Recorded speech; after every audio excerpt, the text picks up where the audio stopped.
现在我们来学习杨氏的步行。我们先讲杨氏的进步。我前面也讲了，杨氏的进步最终形态就是弓步。那我们现在先练习进步。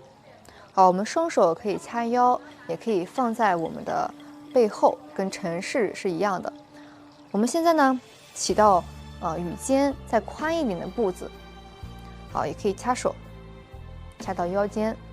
现在呢，我们右脚摆到45度方向，摆脚的时候移动重心重心偏移后腿，这叫什么？这叫虚实的转换。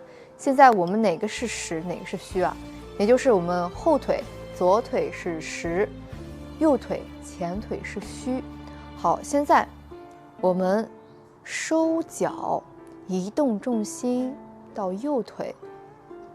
好，收回。现在呢，左腿是虚，右腿是实，这就是我们前面讲的一个虚实的变换。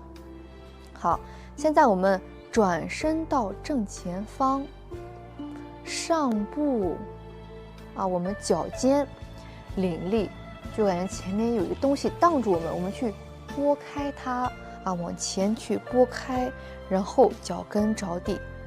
我刚刚也讲了，我们太极拳行走步子如猫步。猫步是怎样？大家家里有养小猫的可以知道，我们猫走路都是很轻灵，但是又沉稳，因为它们的食指在扒地，走路呢落地也没有声音，所以我们走杨氏的步子要跟小猫去上步是一个道理。我们现在讲到收脚，上步前领，脚跟着地。好，注意我们的横向距离，收回是一拳。好，上步出去之后，开始圆裆开胯，我们有一个虚实的转换，节节贯穿。先下塌，转身弓步，捻脚。好，现在做完第一个弓步，我们开始重心后移。重心后移到后腿的时候，我们先松胯，因为我们现在顶出去的弓步，我们的胯是顶着的它是属于很僵的一个状态。现在呢，我们就要先把胯松下来，先松胯，重心后坐，抬脚尖。好，摆到左边的45度方向，收脚，移动重心。收脚的时候，我们的头还是要虚灵顶劲，不要有上下起伏上下起伏。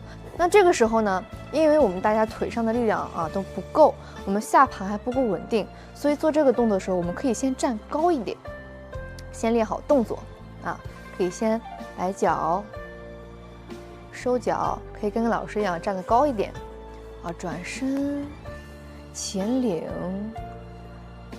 踏实。好，我们脚跟着地还没有踏实踏实是圆裆开胯，蹬地，弓步。好，现在后坐，移动重心。移动重心的时候，先松胯，不要顶着胯收回来。我说了，我们先松胯，再移动重心，这样还是一个圆裆的状态。那如果我们不松胯，直接后移，大家看，我的胯在顶着，我的上半身在仰着，所以说要先松胯，后坐，摆脚到45度，收脚。如果一开始学员你们坐不稳的话，我们可以收脚的时候可以先踮一下脚，然后再上步去掌握这个力度。那如果我们学了熟悉之后，我们就要摆脚收腿我们这脚可以你看随意的支撑，只要有支撑点的力，我们左脚或右脚这个提膝的腿都可以随意的去转动，踏胯上步重心移动，摆脚上步，弓步转换。好，我们再来一下，可以从后面先看一下。好，摆脚45度，这个时候我们重心在一水平线上，不要有起伏。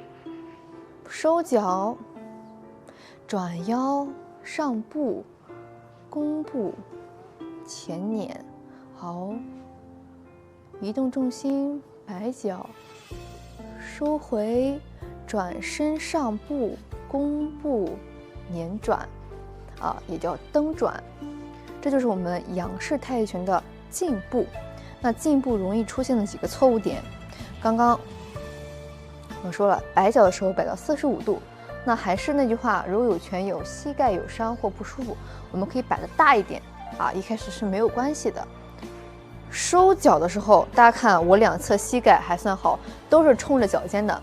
当上步的时候，有很多我的学员都喜欢把膝盖内扣，这是非常常见的问题，但是这样也是最损伤膝盖的一个做法。那我们时时刻刻想着圆裆开胯，那什么时候我们的膝盖都不要内扣。还有一个就是我刚刚说的移动中心先松胯，有人不松胯就喜欢顶胯，直接移动重心，这是非常错误的大家记好这2个点，这就是仰式的进步